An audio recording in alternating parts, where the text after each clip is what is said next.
带送飞机吗1000块钱。Hey, everybody. 跟着我们1天。对。 We're gonna rent him. We're gonna rent that guy driving the car. Tomorrow for 1 day. Okay. Until send us to the airport. Where are we? In Xi'An. And what are we gonna do? 看兵马俑。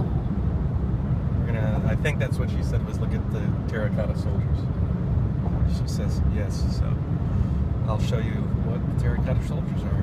那好的。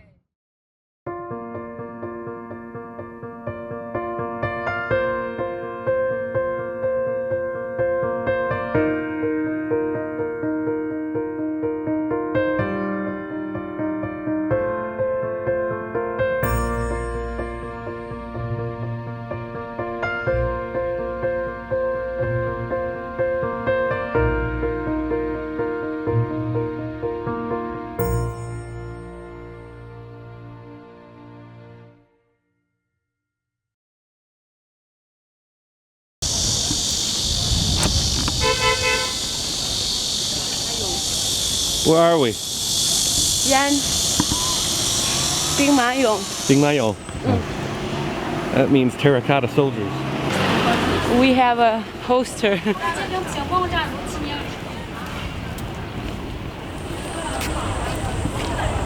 Now have a look. This is the new gate made in 2007. Originally, it's a village for farmers, and the terracotta warriors were discovered by local farmer in 1974 when they dug well for water. Okay.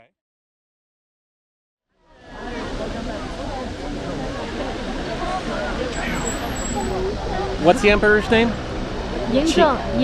His name is Yingzheng. Yingzheng. Yes, but we called him Qin Shi Huang because he is the first emperor. I guess his tomb here His tomb is west, to the west. museum. This whole area is like 56 square kilometers, and we're gonna take a tour of it now. In his tomb, he wanted to see the night sky, so the sky in his tomb was made of diamonds for stars. It's pretty cool. And then he wanted a river, right? So what do you do if you want a river that flows almost forever and it looks special? You fill it with mercury. So there's like a mercury river that runs through his tomb, and they're not. Have they opened his tomb, or they keep it closed, right? Okay, so they keep it closed because they want it to stay the way it's meant to be, and there's a river of poison that's running through it.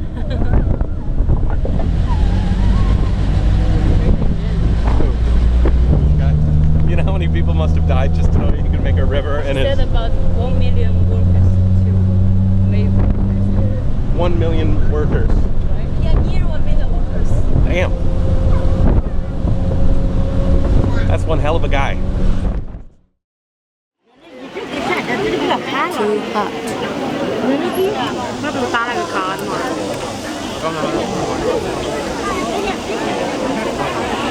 It's busy here. People and people and people and people. People, mountain, people, sea. So this is the main area where all of these terracotta warriors are. There's a few different areas, actually 3, within this general vicinity. But it was kind of interesting because the emperor killed everybody that built him this monument, and it was kind of lost to history for a long time. And in 1974, just a typical farmer was digging a hole for finding water. And he came across these soldiers, and it was kind of interesting because when he first came across them, it wasn't very amazing. It was simply, he was just digging a hole to find some water and found these things. There's local farmers' tombs that are out in this area that were buried here, and when they buried them, they just simply discarded all the amazing architecture and all the amazing artistry of these terracotta soldiers just to find room to bury somebody. So in essence, they kind of immortalized themselves, and now they're buried in one of the most historic places in all of China. It's pretty cool. So between the Qing and the Han Dynasty, the farmers revolted, and they wanted to like wipe out all the remaining remnants of their government, the thing that was controlling them. So they went into this area. I wish they didn't, because it would have been so cool to see it, but in that time they just wanted to destroy. So they went in and they took all the weapons out of the hands, they took heads off the characters, they just ransacked the entire place. And it's really sad because I would really love to see what it looked like when it was pristine. But at least we get to see this, which was pretty cool. The roofs over these things collapsed, so they kind of preserved and buried each of these stone characters pretty well.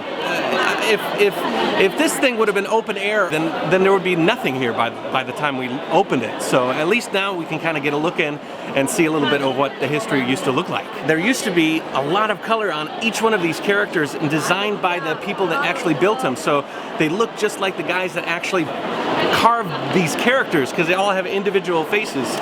And if you were to see the colors, original colors, the faces were pink, the hair was black, it was all sorts of interesting colors. But once you open to the air, the oxygen destroys the color, and in about 2 months they're this color, and they don't change. All of them are hollow, like this one, they are hollow inside. So if the body have been destroyed, then maybe they should put some frame or some stuff inside.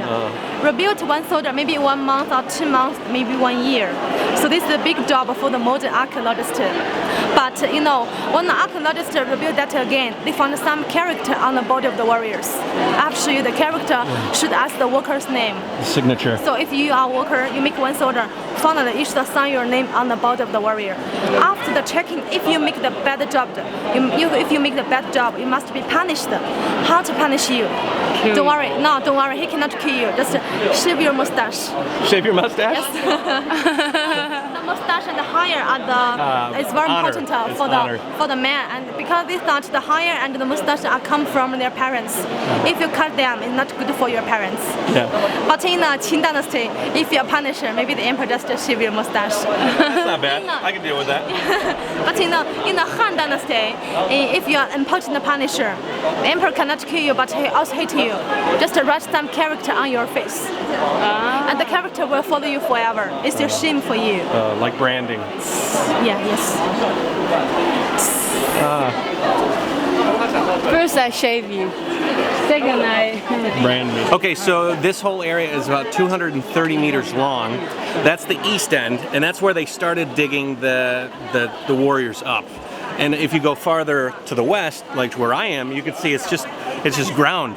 Underneath here, there are untouched warriors, which are kind of being kept as pristine as possible until we can figure out how to preserve the color, because they're all so colorful under there.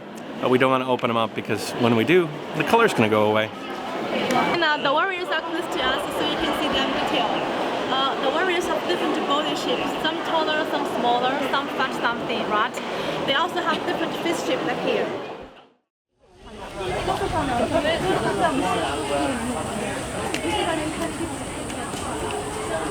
And this is the meeting room, because the warriors they are the soldiers, but they have the higher level. They have the similar body shape, and they also have the only one weapon in the hand. The weapon is bronze shoe. Bronze shoe is not very sharp, it's smaller weapon, longer handle, wood handle. You just hold that like the ceremonial. Yeah, so the heads are not on some of these guys because the revolution started before they finished. Bummer. If I am that soldier, I will make it as quick as I can. Yeah. Just it'd be like a big round piece with a smiley face on it.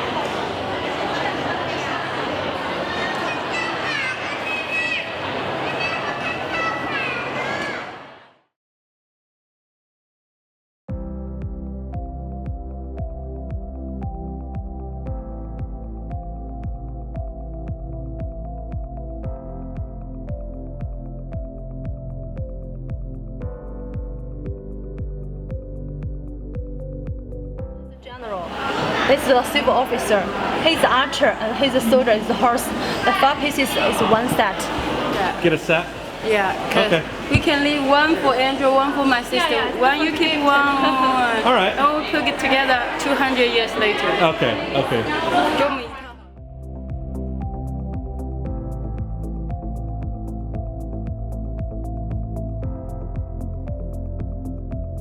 So kind of neat, behind me is the farmer who discovered the whole terracotta field here, which is pretty amazing. And he's here signing autographs, so I'm going to buy a book in English, get a DVD, and he's going to sign it for me.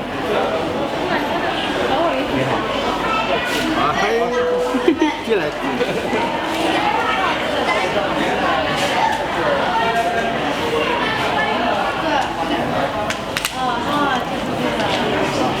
Go inside.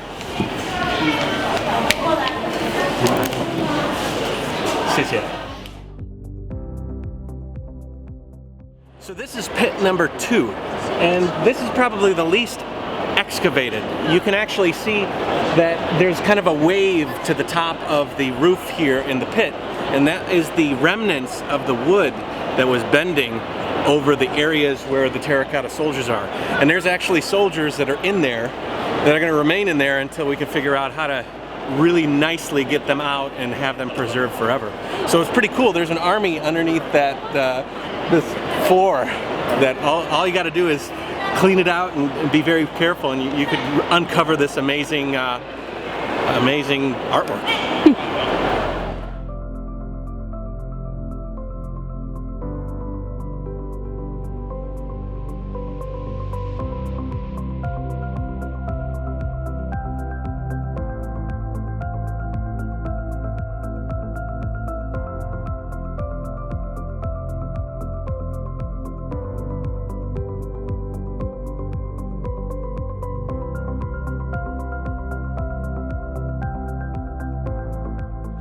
So these are the horses, and they're interesting because there's no stirrups. There's no way to get on the horse. So way back in the day, they didn't even have that invented yet. So they had Mongolians to take care of the horses. So they actually had these tall guys that could get up on these horses. So this is a really special horse. And my name in Chinese is Ma Te, which means special horse. So we're related. We're like same family.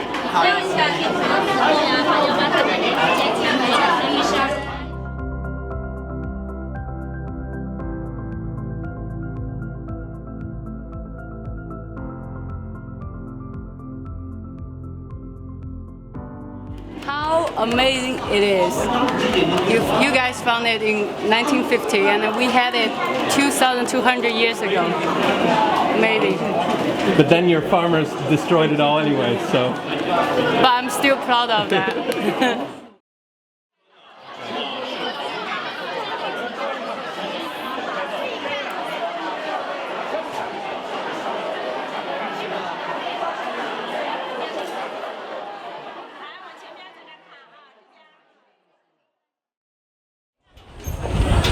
So if you have time and you're in Xi'an, which is in central China, you should go and see the terracotta soldiers. I'm glad I went. It's kind of cool.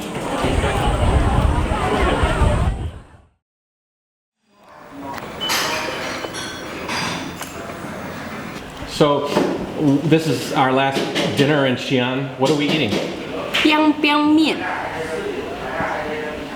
It's a local food. What do they call it? Bam bam. Biang Biang biang biang biang. When they make the noodle, it's not cut. They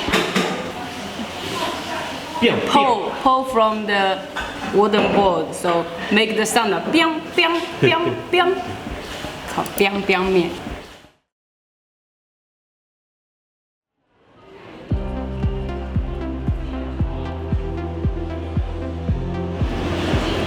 Where are we now? Shitty.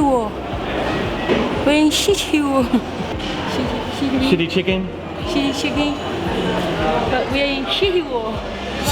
Shitty.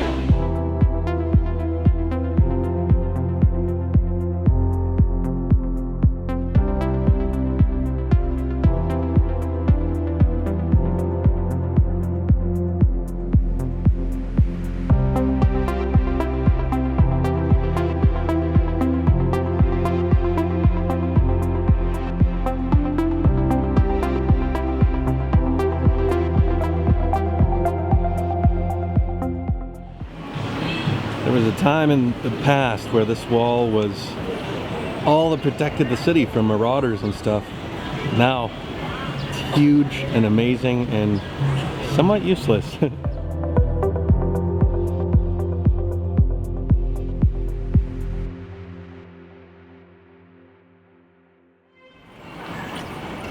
What did you say?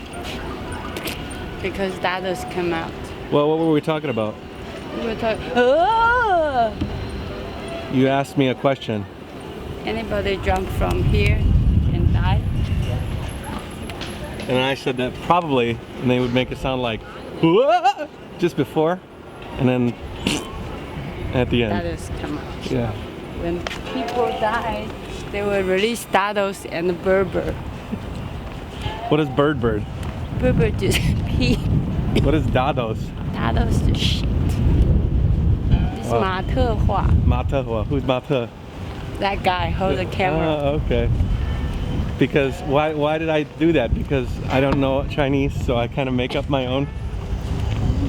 No, because sometimes we need our language nobody can understand. Yeah. So we can speak louder. I want dados. Nobody know. I want to go to Berber. Nobody know. KGDR. Who are you? Anybody else can say this so loud here? Nobody. 我要杂哦. In Chinese, the kid saying for taking a piss is "niao niao," and it's basically the literal translation. I don't know, but bird in Chinese is "niao." So I was like, wow, that's basically like you're saying bird if you want to go to take a piss. So that became piss, and then we try very hard to find out how to say shite. yeah, like I gotta take a shit, you know. Well, it's big. Da is in Chinese, and then Chinese, and then we go to Spanish, and we say the dos, uno dos. So da dos is a big number 2, and nobody can translate that. Nobody knows. Now we only have a day in Xi'an, so half day. So we're filling it with a couple of the most important things I think the city has to offer, one of which is this wall, another is of course the terracotta soldiers. What else are we going to see before we go? This is it? Okay. No more time. No more time. Save it to next time. So then we're going to see the Xi'an airport and then see Ningbo.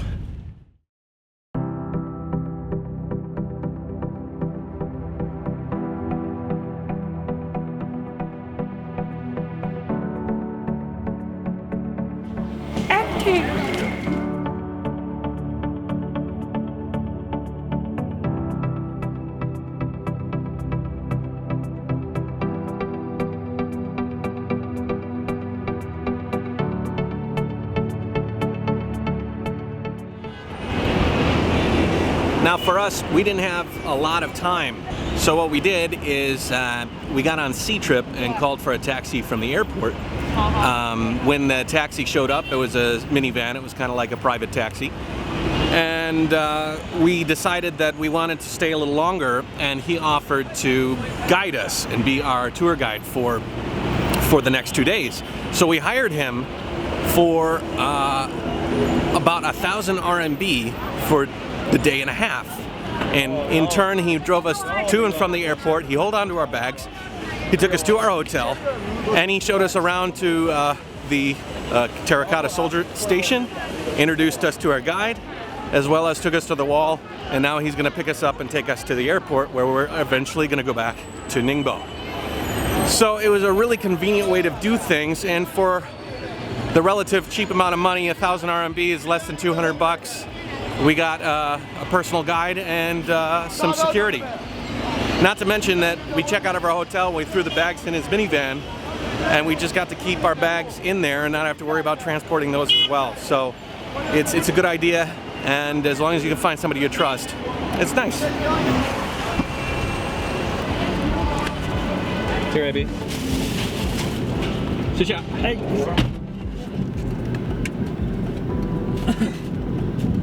去飞机场，去飞机场，先拜拜。拜拜了，下次再来。下次再来。下次再来。